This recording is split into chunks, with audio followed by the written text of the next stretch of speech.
South ఇండియాలోని అతి తక్కువ ధరలకి రత్నాలనందించే ఏకైక సంస్థ 6JVR. నమస్తే, వెల్కమ్ టు సుమన్ టీవీ. నేను మీ సాయి. కూటమి ప్రభుత్వం ఏపీలో చేపట్టిన తర్వాత మొదటిసారిగా చంద్రబాబు 2014 తర్వాత రెండోసారి ముఖ్యమంత్రి అయిన తర్వాత పోలవరం ప్రాజెక్టుకు సంబంధించిన పురోగతి పనులకు సంబంధించి అక్కడికి వెళ్ళడం జరిగింది, అధికారులతో మాట్లాడడం జరిగింది. పోలవరం ప్రాజెక్టు ముందుకు ఎలా తీసుకువెళ్ళాలి అనేటువంటి అంశానికి సంబంధించి కూడా ఆయన సమీక్ష చేయడం జరిగింది. సో ఈ పోలవరం ప్రాజెక్ట్ అనేది ప్రస్తుత పరిస్థితి ఏంటి, ఇది ఇప్పుడు కూటమి ప్రభుత్వంలోనైనా ముందడుగు పడి కంప్లీట్ అవుతుందా ఈ టర్మ్లోనైనా, లేకుంటే ఇంకెంత టైం తీసుకుంటుంది, దీనికి సంబంధించిన పూర్తి వివరాలు తెలుసుకునేటువంటి ప్రయత్నం చేద్దాం. మనతో పాటు Suman TV news chief editor Keshav గారు ఉన్నారు. కేశవ్ గారు నమస్తే. నమస్తే. 2014లో అధికారంలోకి వచ్చినప్పుడు మొదలైనటువంటి ప్రాజెక్టు ఆంధ్రప్రదేశ్ తెలంగాణ విడిపోయినప్పుడు తెలంగాణ సెంటిమెంట్ ఒకవైపు ఉంటే ఆంధ్రప్రదేశ్లో కనీసం పోలవరం అనేదన్న ఒకటి దక్కింది మాకు అనేటువంటి ఒక సంతృప్తి ఉండేది అప్పుడు ఆంధ్ర ప్రజలకి, అది కూడా కంప్లీట్ అయితే బాగుంటుందని. కానీ అది ఇంకా 10 సంవత్సరాలకు నెరవేరని కలగానే మిగిలిపోయింది. ఇప్పుడు మరలా చంద్రబాబు అధికారంలోకి రావడం, దాన్ని స్పీడప్ చేసేటువంటి పరిస్థితిలో మరలా పోలవరం సోమవారం అనేటువంటి కార్యక్రమం చేపట్టడం, సో ఈసారైనా కంప్లీట్ అవుతుందంటారా? ఎట్లా చూడొచ్చు పోలవరం ప్రాజెక్ట్? అంటే ఈసారి కంప్లీట్ చేయకపోతే కనుక ఇప్పుడు కొత్తగా వచ్చినటువంటి ప్రభుత్వానికి అది చాలా పెద్ద ఎదురు దెబ్బ అవుతుంది. ఎందుకంటే ఇప్పుడు ప్రజలందరి ఆకాంక్ష కూడా విభజన హామీల అమలు ఒకటి, అభివృద్ధికి దిశానిర్దేశం చేసేటువంటి ప్రభుత్వంగా కూటమి ప్రభుత్వం మారుద్ది అనేటువంటి సంకల్పం. ఈ రెండింటి నేపథ్యంలోనే అంత అఖండమైనటువంటి మెజారిటీ ఇచ్చారు. జగన్మోహన్ రెడ్డిని ఇప్పట్లో ఎవరో దాటలేరు అనుకునేంత స్థాయిలో 2019లో మ్యాండేట్ ఇచ్చినటువంటి జనం దాన్ని కూడా రికార్డు బద్దలు కొట్టి కూటమి వెంట నడిచారు. దానికి కారణం ఏంటంటే ఈ అవసరాలే. విభజన చట్టం ప్రకారం వచ్చినటువంటి హామీలు 10 ఏళ్లలో నెరవేర్చాల్సినటువంటి బాధ్యత కేంద్ర రాష్ట్ర ప్రభుత్వాలపైన ఉంది.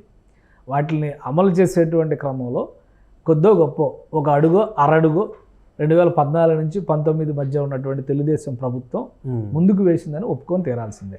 2019 నుంచి 2024 మధ్య ఉన్నటువంటి ప్రభుత్వం హామీలు అన్నీ కూడా పక్కన పెట్టేసి కేవలం తమ ఎన్నికల హామీలను మాత్రమే, ప్రపంచంలో ఏ రాజకీయ పార్టీ కూడా 99% మేము అమలు చేసాం, ఆ ధైర్యం కూడా చేయరు. కానీ ఈ పార్టీ మాత్రం పదే మేము 99% అమలు చేసామని ఓడిపోయినా కూడా అదే చెప్తున్నారు ఇంకా. కాబట్టి ఇక అది వాళ్ళ అంతర్మాదనం చేసుకోవాల్సినటువంటి అంశం, ఆంతరంగికంగా వాళ్ళు విశ్లేషించుకోవాల్సినటువంటి అంశం అది.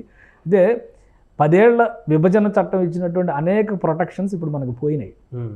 ఉమ్మడి రాజధానితో సహా చాలా అంశాలు కాలగర్భంలో కలిసిపోయిన అంశాలు అవుతున్నాయి.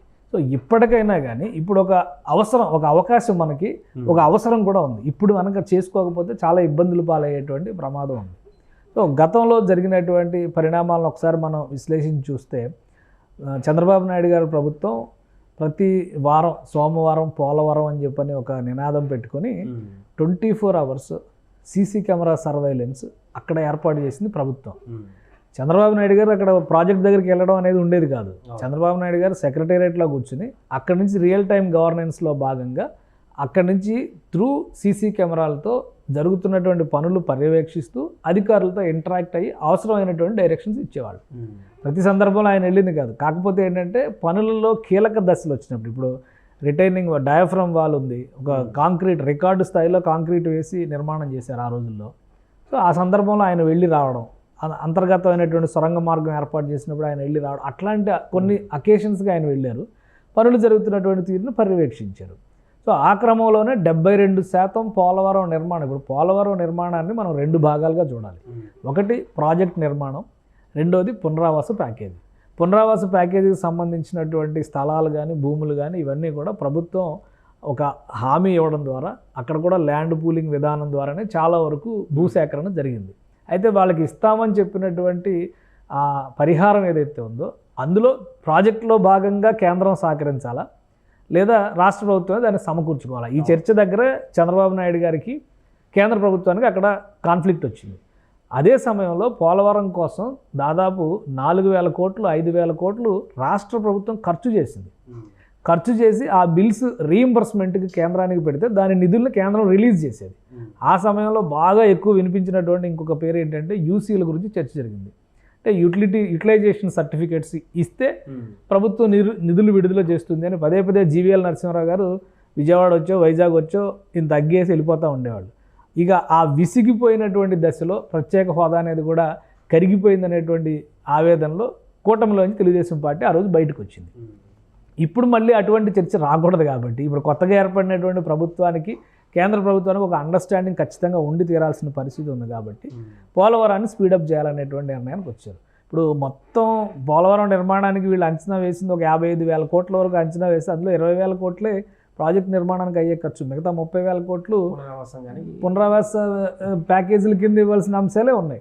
సో దాన్ని ఎలా పరిష్కరిస్తారనేది ఇక్కడ ఒక సమస్య. రెండోది, నిర్మాణంలో 72% అయిన తర్వాత కూడా గత ప్రభుత్వం 5 ఏళ్లలో అక్కడ చేసింది ఏమీ లేదు. రివర్స్ టెండరింగ్ పేరుతో చేసినటువంటి ప్రయత్నాలన్నీ కూడా పనుల్లో పూర్తి జాప్యం వచ్చినాయి. దానికి తగ్గట్టుగా వరదలు వచ్చిన తర్వాత డయాఫ్రమ్ వాళ్ళు దెబ్బతినడం ఇవన్నీ జరిగినాయి, మనం చూసాం. సో మొదటిసారిగా ముఖ్యమంత్రి అయిన వెంటనే రాష్ట్రం మొత్తానికి కూడా ఇది ఒక వరప్రదాయన అయ్యేటువంటి ప్రాజెక్టు. ఒకవేళ ఆ నిర్మాణం కంప్లీట్ అయితే గోదావరి జలాల స్థిరీకరణ చేసి కృష్ణా నదికి సంబంధించినంత వరకు కృష్ణా ఆయకట్టు కింద 3వ పంటకి కూడా నీళ్లు ఇవ్వడానికి అవకాశం ఉంటుంది. ఆ మేరకు నీళ్ళని కృష్ణా బ్యారేజ్ నుంచి, అంటే కృష్ణా శ్రీశైలం ప్రాజెక్టు నుంచి దిగువ నుంచి రాయలసీమకు ఉపయోగించుకోవడానికి అవకాశం ఉంటుంది. సో ఇటు రాయలసీమలో వ్యవసాయానికి సంబంధించి, తాగునీటికి సంబంధించి చాలా వరకు సమస్యలు పరిష్కారం అవుతాయి. గోదావరి కృష్ణా డెల్టాల్లో పరిష్కారం అవుతాయి. అదే గోదావరి ఎడమ కాలువ నుంచి విశాఖపట్నం ద్వారా తాగునీటి సమస్యలు పరిష్కరించడానికి కావాల్సినంతగా పోలవరం నుంచి నీరు తీసుకోవడానికి అవకాశం ఉంటుంది. సో చాలా అవసరాలు, రాష్ట్రం మొత్తానికి కూడా అవసరాలు తీర్చేటువంటి ప్రాజెక్టుగా ఇది మారుతుంది. అందుకనే ప్రాధాన్యం ఇచ్చారు. జగన్మోహన్ రెడ్డి గారు ప్రభుత్వం వచ్చినప్పుడు కూడా 2021లో మేము ప్రారంభిస్తాం, ఈ ప్రాజెక్ట్ని కంప్లీట్ చేస్తాం ఖచ్చితంగా అన్న, కానీ ఎందుకో మరి ముందుకు వెళ్ళాలి. ఆ రివర్స్ టెండరింగ్ దగ్గర ఆగిపోయింది. వరదలు వచ్చి డయాఫ్రమ్ వాళ్ళు ఎవరు కట్టారు, ఎవరు కూల్చారనే దాని మీదే రాజకీయం ఎక్కువ నడిచింది. సో ఇప్పుడు ఆ రాజకీయాలన్నింటినీ పక్కన పెట్టేసి చూస్తే ఈరోజు ముఖ్యమంత్రి వెళ్ళిన తర్వాత జరిగినటువంటి రివ్యూలో అక్కడ ఒక క్లారిటీ ఇచ్చారు.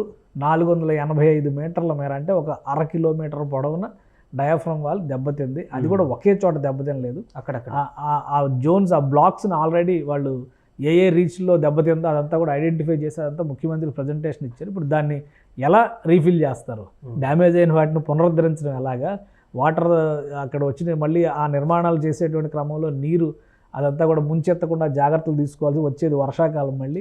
సో ఇవన్నీ జాగ్రత్తలు చూసుకొని ముఖ్యమంత్రి ఒక డైరెక్షన్ ఇచ్చి వీలైనంత వేగంగా ఆ పని ప్రజెంట్ ఒక నివేదిక తీసుకునేటువంటి కార్యక్రమంగా మనం చూడాల్సి ఉంటుంది. అలానే ప్రాజెక్ట్ కంప్లీట్ చేయడానికి కూడా ఒక డెడ్ లైన్ పెడతారని అనుకుంటున్నాను నేను. ఏ ప్రాజెక్ట్ అయినా కానీ, ఇప్పుడు అమరావతి గురించి మాట్లాడుతున్నారు, దీని గురించి మాట్లాడుతున్నారు, ఏదైనా కానీ 2-3 ఏళ్లలో పూర్తి చేసే విధంగా అడుగులు వేస్తే ప్రజలకి మేలు జరుగుతుంది. ప్రభుత్వం మీద ప్రజల కాన్ఫిడెన్స్ కూడా పెరిగేటువంటి అవకాశం ఉంది. ఎందుకంటే ఇది రాష్ట్ర విశాల ప్రయోజనాలకి సంబంధించినటువంటి ప్రాజెక్టులు కాబట్టి ఈ ప్రాజెక్టుల విషయం అసలు భారీ బృహత్తర ప్రాజెక్టులు కట్టడమే మానేశారు మన దేశంలో. కానీ కేసీఆర్ గారు ముఖ్యమంత్రిగా ఉన్నప్పుడు అంటూ ఉండేవాళ్ళు, మన దగ్గర 30 టీఎంసీలు పెట్టుకునే రిజర్వాయర్లే లేవు, 2000 టీఎంసీలు స్టోర్ చేసుకునేటువంటి రిజర్వాయర్లు రష్యాలో కట్టారు, ఉగాండాలో కూడా కట్టారు, మన దగ్గర ఎందుకు కట్టట్లేదని. నిజానికి నీటి కొరత రాబోయే రోజుల్లో యుద్ధాలకు దారితీసేటువంటి అతిపెద్ద సమస్య. ఆల్రెడీ మనం చూస్తున్నాం, బెంగళూరు పరిస్థితి ఎట్లా ఉంది, ఢిల్లీలో పరిస్థితి ఎట్లా ఉంది, హైదరాబాద్లో కూడా కొంత టఫ్ సిచ్యుయేషన్స్ వస్తున్నాయి అనేటువంటి చర్చ జరుగుతుంది. కాబట్టి నీటిని ప్రతి చుక్కని కూడా ఒడిసి పట్టుకోవాల్సినటువంటి అవసరం ఉంది. కాబట్టి ఒక రకంగా చెప్పాలంటే సహజ సిద్ధంగా ఏర్పడినటువంటి జలాశయాల్ని పరిరక్షించుకోవడం ద్వారా ఇటువంటి ప్రాజెక్టుల నిర్మాణం చేసుకుని ఆ నీరుని ఏ విధంగా మళ్లించుకోవాలి అవసరమైనటువంటి ప్రాంతాలకు అనే దాని మీద దృష్టి పెట్టాల్సినటువంటి అవసరం అయితే కనిపిస్తుంది.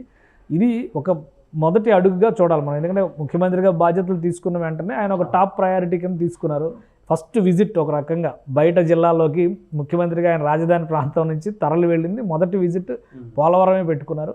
బహుశా ఇంకా రాబోయేటువంటి రోజుల్లో స్పీడప్ చేయొచ్చు దాన్ని అని అనిపిస్తుంది చూస్తే పరిస్థితిని బట్టి. ఇంకోటి ఏంటంటే గతంలో చేసినటువంటి రివర్స్ టెండరింగ్ ఈ ప్రాసెస్లో చాలా గజిబిజి గందరగోళం జరిగింది. సో ఇప్పుడు అవన్నీ కూడా మళ్ళీ లెక్కలు సరి చేసుకోవాల్సినటువంటి పరిస్థితి ఉంటుంది. మళ్ళీ ఎవరు పని మొదలు పెట్టాలి, ఎవరెవరిని ఎక్కడ ఉంచారు, ఎవరెవరిని తీసేశారు, ఇవన్నీ కూడా చూడాలి. చాలా చోట్ల ఇంకోటి ఏంటంటే నిర్మాణాలు జరగని చోట్ల మెటీరియల్ కూడా కాంట్రాక్ట్ సంస్థలు తరలించుకుపోయినాయి. సో వీటన్నిటినీ కూడా ఒకసారి అధ్యయనం చేయాల్సినటువంటి పరిస్థితి ఉంటుంది. ఇమీడియట్ రిక్వైర్మెంట్ని బట్టి కేంద్ర ప్రభుత్వ సహకారంతో చేయడానికి ఎక్కువ అవకాశం ఉంది. అలానే కేంద్ర ప్రభుత్వం కూడా పార్లమెంట్లో లాస్ట్ టైం ప్రకటించింది, రాష్ట్ర ప్రభుత్వం నుంచి ఏ ప్రతిపాదన వచ్చినా మా దగ్గర పెండింగ్లో ఉంచట్లేదు అనేటువంటి మాట క్లియర్గా కేంద్ర ప్రభుత్వం చెప్పింది. అంటే ఇక్కడ పని కంప్లీట్ చేసి రాష్ట్ర ప్రభుత్వం నుంచి నివేదిక అక్కడికి వెళ్ళినప్పుడు ఇవ్వాల్సిన నిధులు అక్కడి నుంచి వస్తున్నాయి. కానీ ఇక్కడ ఖర్చు పెట్టేటువంటి పరిస్థితే లేకుండా పోయింది గత 2-3 ఏళ్లుగా. కరోనా తర్వాత జరిగినటువంటి పరిణామాల్లో పూర్తిగా వాటిని పక్కకు పెట్టేసి మొత్తం సంక్షేమ పథకాల మీద ఫోకస్ పెట్టింది గత ప్రభుత్వం. సో ఇప్పుడు అనివార్యమైనటువంటి స్థితి కాబట్టి ఏ విధంగా ముందడుగు వేస్తారో ఆర్థికపరమైనటువంటి అంశాల విషయంలో కేంద్రం సహకారం ఖచ్చితంగా కావాల్సిందే. సహకారం లేకపోతే కనుక ఆ ప్రాజెక్ట్ ఎట్టి పరిస్థితుల్లో పూర్తి కాదు. అలానే పునరావాస సమస్య పరిష్కరించాల్సినటువంటి బాధ్యత కూడా 2 ప్రభుత్వాల మీద ఉంది. ప్లస్ ఈ ప్రాజెక్ట్ నిర్మాణంతో ముడిపడి అటు ఒడిస్సా, ఛత్తీస్గఢ్, తెలంగాణలో ముంపు మండలాల సమస్యలు కూడా ఉన్నాయి. సో వీటన్నిటినీ దృష్టిలో పెట్టుకుంటే కేంద్ర ప్రభుత్వం ఇక్కడ చాలా కీలకమైనటువంటి పాత్ర పోషించాల్సినటువంటి పరిస్థితి ఉంది. కాబట్టి చంద్రబాబు నాయుడు గారు దాని మీద ఒక ప్రైమరీ రిపోర్ట్ తయారు చేయడం కోసమే ఈ మొదటి విజిట్ పెట్టుకుని ఉంటారనేది అనిపిస్తుంది. అక్కడ అధికారులు ఇచ్చేటువంటి సమాచారాన్ని బట్టి, అవసరాలను బట్టి ఆయన కేంద్ర ప్రభుత్వానికి ఒక నివేదిక ఇచ్చి కేంద్ర ప్రభుత్వ సహకారం కోరేటువంటి అవకాశం అయితే కనిపిస్తుంది. అంటే ఇప్పుడు 10 సంవత్సరాల పాటు అనుకున్న దానికంటే ఎక్కువ సమయం అయింది, ఇంకా పూర్తి కాలేదు కాబట్టి అంచనా వ్యయం కూడా చాలా వరకు పెరిగేటువంటి అవకాశం ఉంది ఈ సందర్భం. సో అట్లాంటప్పుడు కేంద్రం నుంచి కూడా చాలా ఇంపార్టెన్స్ ఉంటుంది, వాళ్ళు ఇచ్చేటువంటి సపోర్ట్ రోల్ కూడా. సో ఇప్పుడు చంద్రబాబు కనుక ఈ పెరిగినటువంటి అంచనా వ్యయానికి సంబంధించి కేంద్ర ప్రభుత్వ సహకారం కోరితే పాజిటివ్ రెస్పాన్స్ వస్తుందా, లేకుంటే ఇక్కడ కూడా మళ్ళీ మెలిక పెట్టేటువంటి అవకాశం ఏమైనా ఉంది? అంటే ఇప్పుడు వీలైనంత వరకు పాజిటివ్ రెస్పాన్స్ ఇవ్వడానికి అవకాశం ఉంటుంది. అంటే మొత్తాన్ని సూత్రప్రాయంగా ఇప్పుడు ప్రాజెక్టు అంచనా వ్యయాన్ని కేంద్ర ప్రభుత్వం ఎప్పుడూ ఆమోదించింది. ఏదైతే పరిహారం చుట్టూ నడుస్తున్నటువంటి సమస్య ఉందో ఆ సమస్య విషయంలోనే అది రాష్ట్ర ప్రభుత్వం పరిష్కరించుకోవాలని గతంలో చంద్రబాబు నాయుడు గారు ప్రభుత్వం ఉన్నప్పుడు కూడా కేంద్రం అదే మాట చెప్పింది. లేదు ఇంత రిక్వైర్మెంట్ ఉంది కాబట్టి మాకు సహకరించండి, ఇది జాతీయ ప్రాజెక్టుగా ప్రకటించారు కాబట్టి ఈ ప్రాజెక్టుకి సంబంధించి మీదే బాధ్యత అని అప్పుడు రాష్ట్ర ప్రభుత్వం చెప్పింది. తర్వాత జగన్మోహన్ రెడ్డి గారి ప్రభుత్వం 1-2 సార్లు లెటర్లు రాశారు, కానీ పోలవరం ప్రాజెక్టుకు సంబంధించి నిధులు ఇవ్వండి అని అడిగారు, కానీ ఏ నిధులు అడిగారు ఎవరికి క్లారిటీ లేదు. ఎందుకంటే నిర్మాణం జరగకుండా నిధులు అయితే కేంద్రం ఇవ్వదు. ఆల్రెడీ కేంద్ర ప్రభుత్వానికి సంబంధించి పెండింగ్లో పెట్టినటువంటి యూసీల కోసం పెండింగ్లో పెట్టినటువంటి నిధులు గత ప్రభుత్వం వెళ్ళిపోయేటప్పుడు జగన్మోహన్ రెడ్డి గారు ముఖ్యమంత్రి అవుతున్నటువంటి తరుణంలో ఏవైతే యూసీలు పెట్టారో అవన్నీ క్లియర్ చేసింది. ఆ నిధులు వచ్చినాయి కానీ పనులు మాత్రం ఇక్కడ మొదలు పెట్టలేదు. సో ఆ నిధులు ఎటో ఒకటి ఖర్చు పెట్టేశారు ఆ సమయంలో. కొత్తగా పని చేస్తేనే నిధులు, ఎందుకంటే అక్కడ పెట్టిన సిస్టమ్ అదే కదా, ఇక్కడ పని చేసి ఇంత వర్క్ అయింది కాబట్టి మాకు ఇగో ఇంత ఖర్చు అయింది కాబట్టి యూటిలైజేషన్ సర్టిఫికేట్లు ప్రొవైడ్ చేస్తే కేంద్ర ప్రభుత్వం దానికి కావాల్సిన నిధులు ఇస్తుంది. ముందు ప్రాజెక్ట్ కంప్లీట్ అయితే, ప్రాజెక్ట్ కంప్లీట్ అయినాక నీటి స్టోరేజ్ స్టార్ట్ అయినప్పుడు పునరావాస సమస్య అనేది పీక్ స్టేజ్కి వెళ్తుంది. సో అప్పుడు దానికి ఆ లోపు దాన్ని పరిష్కరించుకోవాల్సినటువంటి పరిస్థితి ఉంటుంది. అసలు ముందు ప్రాజెక్టే ముందుకు నడవనప్పుడు పునరావాస ప్రాజెక్టు డబ్బులు ఇవ్వమని చెప్పి అడగడానికి అవకాశం ఎక్కడ ఉంటుంది? కాబట్టి అప్పుడు అది ఆ సమస్య ఆ సందర్భం అసలు ఎరైజ్ కాలేదు. ఇప్పుడున్న పరిస్థితులు ఏంటంటే రాష్ట్ర ప్రభుత్వం మోస్ట్లీ ఒక 2 ఏళ్లలో దాన్ని పూర్తి చేయాలని ఒక టార్గెట్గా పెట్టుకుందని అనుకుందాం. ఎందుకంటే 72% నిర్మాణం ఇప్పటికే పూర్తయింది. డ్యామేజ్ అయినటువంటి ఏ అంశాలన్నింటినీ దృష్టిలో పెట్టుకుంటే ఇంకొక 4-5% తీసేసినా కానీ 65% అయితే నిర్మాణం రెడీగా ఉన్నట్టే కదా. మిగతా కట్టాల్సింది 35% నిర్మాణం మాత్రమే ఉంటుంది కదా. సో ఆ 35% నిర్మాణం చేయడానికి 2 ఏళ్ళు కష్టపడినా కానీ ఈ 2 ఏళ్లలో పునరావాస ప్యాకేజీకి సంబంధించి 2 రాష్ట్ర ప్రభుత్వం కేంద్ర ప్రభుత్వం ఒక క్లారిటీకి రావాలి. చుట్టుపక్కల ఉన్నటువంటి రాష్ట్ర ప్రభుత్వాలతో కానీ ఆ రాష్ట్రాలతో కానీ సమన్వయం తీసుకోవాలి. అప్పుడు పోలవరం ప్రాజెక్టులో నీళ్ల నిలువ అనేది మొదలవుతుంది. ఆ నిల్వ మొదలుపెట్టిన తర్వాత ఎక్కడెక్కడికి పంపింగ్ చేయాలి, ఎవరెవరు దానిలో తీసుకోవాలి అనేటువంటి చర్చ మొదలవుతుంది.